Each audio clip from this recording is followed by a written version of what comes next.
Ya, sebelum saya ke Pak Gubernur, juga telah tersambung di sini Bang Arteria Dahlan. Saya sudah mendengar cukup jelas suara Bang Terry, bahkan juga sudah ada Bang Effendi Ghazali. Pak Refrizal sedang menunggu komunikasinya lancar dulu. Tapi mungkin saya ke Bang Arteria. Bang Arteria, saya pikir mungkin kita sedikit tidak perlu lagi membahas mengenai klarifikasi entah itu adalah memang harapan atau doa, tapi apapun itu kan ini menjadi sangat sensitif dan banyak yang begitu emosi, marah dan tidak terima dengan relevansi yang dikaitkan antara Pancasila dan Sumatera Barat seakan mempertanyakan padahal sudah jelas pasti diamalkan. Bang Terry bagaimana?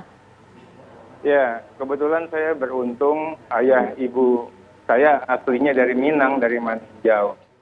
Kebetulan kami banyak berinteraksi dengan keluarga besar kami dari perantau Minang. Saya sendiri kan wakil ketua umum Dewan Pimpinan Pusat Ikatan Keluarga Minang se-Indonesia. Artinya dialektika, suasana kebatinan, kemudian hal-hal yang ingin disampaikan itu sudah memang kami mendengar langsung. Menjadi bagian dari pencermatan dan perhatian kami. Kebetulan di IKM ini ada Pak Fadlizon, ada Pak Andre Rosiade. Tadi malam saya langsung juga berkomunikasi dengan Pak Andre untuk bisa menjelaskan dan melakukan klarifikasi. Pertama yang ingin saya sampaikan bahwa tidak ada maksud dari Ibu Puan Maharani, dari Mbak Puan, untuk mendiskreditkan atau ingin menyakiti hati dan perasaan orang Minang. Saya bilang sama Pak Andre, jangan sampai kita yang orang Minang ini ya berantem sesama orang Minang, Pak Gubernur.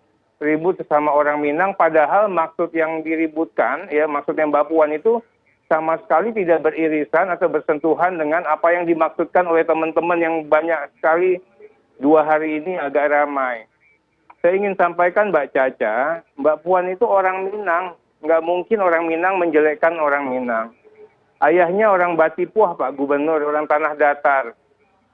Bu Mega orang Minang, karena Ibu Fatmawatinya pun juga orang pesisir selatan, orang Indrapura itu tempatnya daerah-daerah di bawahnya Bengkulu. Makanya pada saat dia merantaunya ke Bengkulu. Kakeknya Pak Soekarno, Bung Karno itu dalam perjuangan kemerdekaannya ya, sangat berinteraksi langsung dengan tokoh-tokoh Minang. Tidak hanya dalam perjuangan kemerdekaan, tapi merumuskan kemerdekaan itu sendiri ada Bung Hatta, ada Pak Yamin, kemudian juga ada Pak Agus Salim. Artinya apa? Sistem nilai, ya, sistem adat istiadat, ya, hadir dalam diri, dalam tubuh dan pemikirannya Mbak Puan. Baik. Jadi Mbak Puan ini kelihatan banget Minangnya. Jadi kalau dikatakan akan seperti ini, saya katakan juga sangat kasihan dan saya katakan prihatin lah kita semua. Kami juga ingin melihat kalau mau melihat seperti itu, yang substantif lah. Yang substantifnya begini, saya juga ingin sampaikan ke teman-teman, ke Pak Gubernur, Pak Refrizal. Tidak mungkin hadir seorang Arteria Dahlan orang Minang masuk bisa ke DPR. Itu karena apa? Karena itu rekayasa dan politik afirmatifnya PDI Perjuangan. Bayangin, saya tahu di Sumatera Barat Arteria tidak mungkin terpilih, tapi diusahakan masuk ke dalam basisnya PDI Perjuangan di Blitar. Sehingga orang Minang ini nambah banyak di DPR. Ini yang menjadi bagian. Jadi ngelihatnya jangan hanya kayak seperti itu. Saya lebih substantif. Tapi apapun itu kita juga dapat terbuka akan kritik. Ya, dan kami mohon ya polemik-polemik seperti ini ya kita jawab dengan hati dan perasaan. Mudah-mudahan kita semua masih menjadi balutan keluarga besar Minang. Baik, apakah sama pandangan Pak Refrizal dengan hal itu? Karena ada statement lainnya juga keluar dari elit PDIP bahwa 10 tahun Sumatera Barat dipimpin oleh partai tertentu atau mungkin kita katakanlah adalah PKS, ini mungkin ada yang berubah ini, Pak Refrizal. Nggak ada yang berubah, Mbak. Negara kita ini kan tetap Pancasila. Acuannya negara kita, undang-undang dasar kita, negara kita berdasarkan Pancasila. Nggak ada yang dirubah di Sumatera Barat. Sumatera Barat ini ada falsafahnya, ada di syaratnya bikinkan kitabullah, syarat mengatur, adanya mengamalkan. Itu sudah menjadi semboyan hidup seluruh orang Minang dimanapun dia berada. Jadi jangan dicederai. Kalau memang keseleo lidah saya kira Mbak Puan masih terbuka minta maaf kepada orang Minang gitu loh. Sepertiga dari penitia pendidikan itu adalah orang Minang. Jadi negara kita yang diratifikasi mereka tanggal 17 Agustus, tanggal 18 Agustus negara kita berdasarkan Pancasila yang orang Minang ada di situ. Dan perlu diingat juga PDRI itu ada di Bukit Tinggi di Minangkabau, ya. Tidak mungkin orang Minang akan mengkhianati negara kesatuan Indonesia yang berdasarkan Pancasila. Tidak mungkin. Apalagi orang Minang yang mayoritasnya 99% lebih beragama Islam dan Pancasila itu adalah warisan daripada ulama. Ya. Jadi tidak akan mungkin orang Minang mengkhianati negara kesatuan Indonesia yang berdasarkan Pancasila. Oke. Tapi kalau ke Seleo, saya percaya yang sampaikan oleh tidak ada tadi bahwa bapaknya Pak Puan, Pak Taufik Kemas itu ibunya orang Tanah Datar. Satu suku dengan saya, sama sekumbang dengan saya. Satu betul itu Pak Tredala.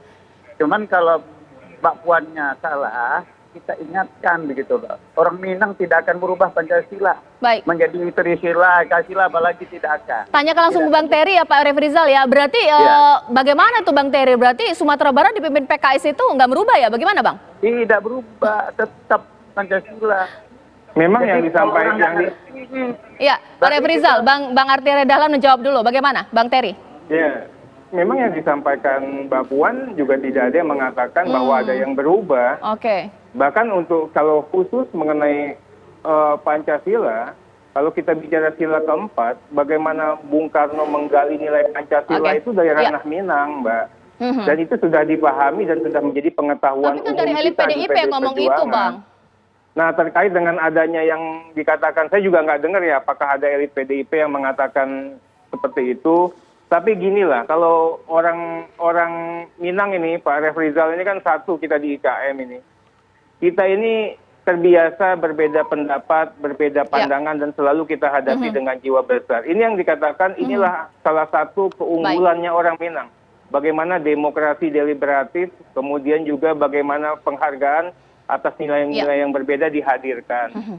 Nah, ini yang kita katakan, ini bagian daripada demokrasi itu sendiri. Dan mudah-mudahan, saya juga sampaikan begini, Mbak. Berkali-kali kita katakan, nggak mungkin dan tidak ada sedikit pun niatan Mbak Puan untuk melecehkan maupun menghina orang Minang. Ya, apalagi menista. Kalau kita mau jujur, Pak Refrizal, ya memang kalau kita lihat kan ini hadirnya di acara internal. Kemudian juga internal itu kan diberikan rekomendasi kepada Pak Mul dan Pak Ali Mukni. Ini memang ada penugasan itu pun juga punya dasar dan basis. Dasar dan basisnya apa? Ingin mengingatkan kembali ini Minang yang tadinya memang sumber sumber daripada peradaban kita terkait dengan masalah toleransi ini tolong dibumikan. Dan ini saya pikir nggak ada salahnya. Ya, tanpa bermaksud meragukan pengamalan Pancasila dari rakyat Sumatera Barat, tapi Bang Ege ketika ini disampaikan oleh elit politik kita di depan forum politik juga, sebenarnya sasarannya kemana sih Bang Ege? Ya, selamat malam Caca, selamat malam para pemirsa, kemudian tentunya juga Dunsana semuanya, warga Minang dan warga Provinsi Sumatera Barat. Karena dalam teksnya Caca disebutkan Sumatera Barat loh Caca ya. Bukan, walaupun tentunya akan identik dengan keluarga besar kita semua. Kalau Arteria Dahlan dan Bang Refrizal serta Pak Gubernur ini bisa betul-betul mantap bicaranya. Asli lah, tadi ya disebutkan keluarga besar Minang, kalau saya campur-campur. Jadi saya berusaha sebagai peneliti. Ya. Baik, saya mau mengatakan begini, sebagai pengantar Caca dan para pemirsa, apa yang kita dengar itu merupakan tarik-menarik antara tiga hal. Yang pertama, autor, jadi orang yang mengucapkannya dengan segala repertoar apa saja yang ada di benaknya, di kepalanya, dan keluar di batinnya juga, dan keluar pada saat berbicara. Kemudian teks itu sendiri, dalam hal ini bunyinya sederhana saja, semoga Sumatera Barat.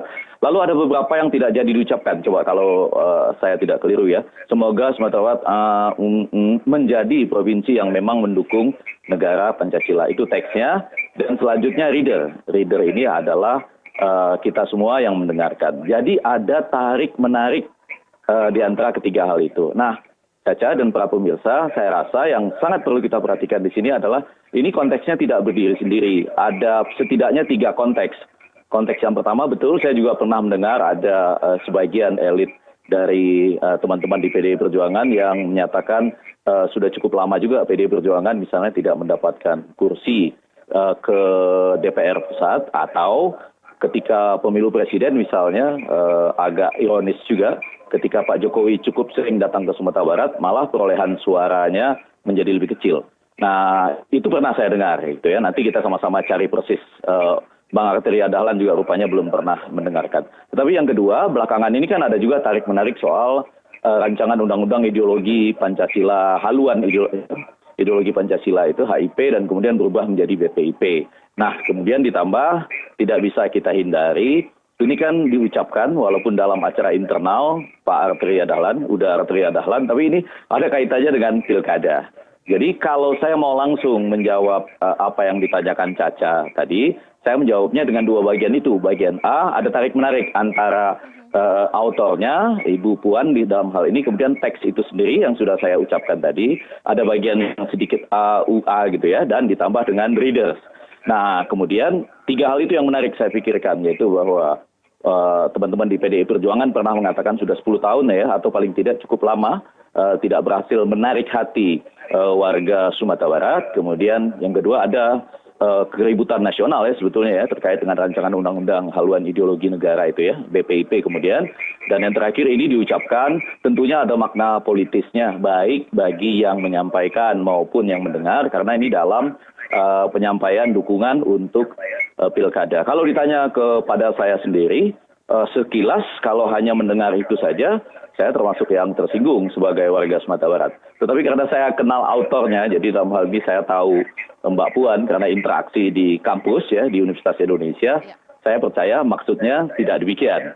Nah, tetapi bahwa itu ditarik untuk mengatakan selama sekian tahun di Sumatera Barat ternyata misalnya ada kesan itu tidak berjalan sesuai dengan prinsip-prinsip Pancasila, rasanya itu agak keliru, karena kalau di Sumatera Barat saya yakin seluruh keluarga besar masyarakat Sumatera Barat itu basuluah matohari, bagalanggang maturang banyak. Jadi artinya sudah jelas sekali itu bahwa di Sumatera Barat itu prinsip-prinsip yang dijalankan sampai hari ini adalah prinsip-prinsip berbasis Pancasila. Jadi orang bisa menilai berbeda ketika melihat siapa yang menang pemilu, tapi saya meyakini sekali bahwa apa yang dilakukan di Sumatera Barat pada dasarnya adalah prinsip-prinsip Pancasila. Bandingkan sajalah dengan berbagai provinsi lain yang memiliki peraturan-peraturan daerah yang mungkin perlu kita amati dengan seksama.